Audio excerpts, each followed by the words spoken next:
Love is supposed to be safe, nurturing, and free. It should feel like home.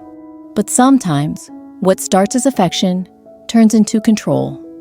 Slowly, quietly, and almost invisibly. A hand on your shoulder turns into a leash.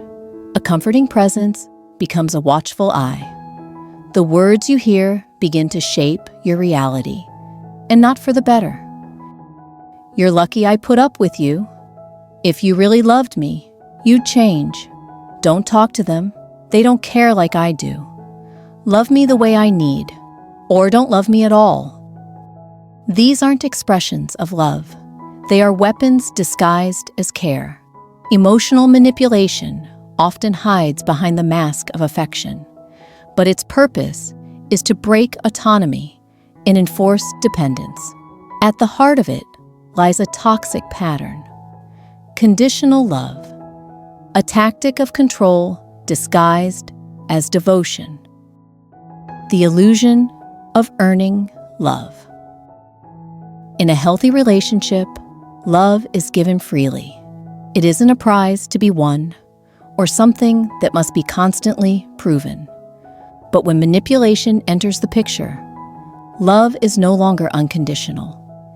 It becomes transactional.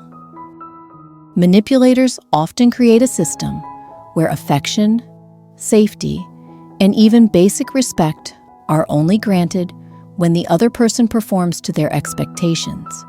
It starts small, changing how you dress, skipping a night out with friends, checking in constantly. Each sacrifice is met with momentary approval, but soon the demands escalate. The love that once felt so powerful now comes with strings attached. And over time, the message becomes painfully clear. Love me the way I say, or don't expect love at all. This isn't devotion, it's coercion. Emotional blackmail in disguise. Conditional love is a form of emotional blackmail. It relies on the fear of rejection, abandonment, and being unloved to get compliance. The manipulator creates a fragile reality where any perceived disobedience becomes a threat to the relationship. This dynamic traps people in constant anxiety. Every action is calculated, every word second-guessed. There's a looming fear of messing up and triggering disapproval, coldness, or threats of leaving. Conditional love turns love into a punishment and reward system. This is not love. This is domination wrapped in emotional dependency. The cycle of guilt and gaslighting. Those subjected to conditional love often feel as though they are the problem. When manipulation is constant, it distorts perception. The victim begins to believe they are the difficult one, the ungrateful one, the unstable one. They may feel guilty for asserting needs or setting boundaries. Gaslighting is a common weapon here. The manipulator twists reality to make the victim doubt their memory, emotions, and intuition. Statements like, "You're too sensitive," or "That's not what I said," or "You always overreact," chip away at self-trust.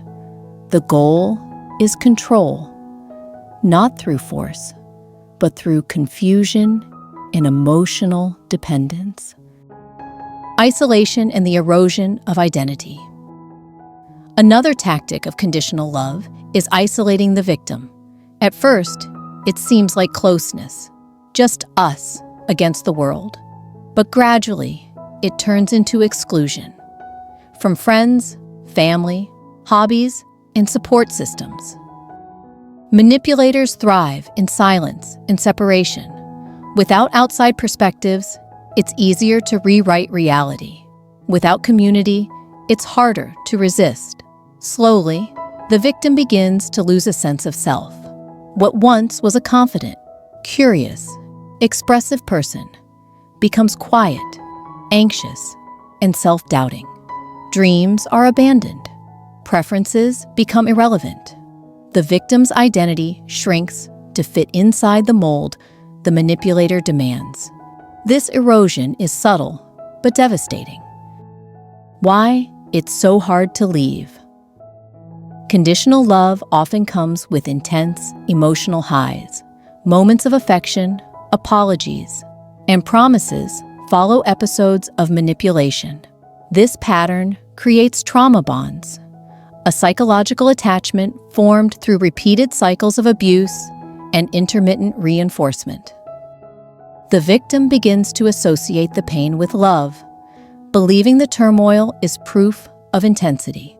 Leaving becomes terrifying, not just because of fear, but because the manipulator has positioned themselves as the only source of love and validation. Add to this the shame, self-doubt, and emotional exhaustion, and walking away feels impossible, but staying continues the cycle of harm. Recognizing the red flags. It's not always easy to recognize conditional love, especially when manipulation is subtle. But there are signs. Affection is withheld when the manipulator is upset. You feel like you're constantly walking on eggshells. Your choices, friendships, or feelings are criticized or dismissed. You feel guilty for setting boundaries. Your needs are minimized or used against you later. You're told that you're too much or never enough. You're threatened with abandonment for disagreeing. The relationship feels more like a performance than a partnership. These patterns are not normal. They are warning signs. Healing starts with awareness. Awareness is the first act of rebellion. Naming manipulation for what it is breaks the spell of confusion. Understanding that conditional love is not love at all is the beginning of reclaiming your power. You are not broken. You are not overreacting. And the discomfort you feel is not irrational. It is your mind trying to protect you. Recognizing emotional manipulation doesn't mean healing happens overnight, but it does mean that clarity is now possible. And with clarity comes choice. Rebuilding after conditional love. Escaping the grip of conditional love is only the first step. What follows is a long but deeply meaningful journey of reconnection with self, with truth, and with genuine love. Rebuilding involves relearning self-worth outside of others' approval, seeking supportive communities that validate your reality, therapy or counseling to untangle trauma bonds, setting firm boundaries and learning to hold them, exploring identity through creativity, new experiences, and self-reflection.